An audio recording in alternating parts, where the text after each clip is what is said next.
Saab keys are expensive and difficult to replace. If you own a Saab, you already know it's not like every other car on the road.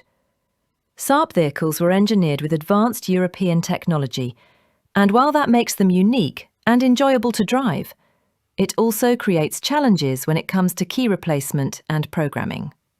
Complex technology behind Saab keys.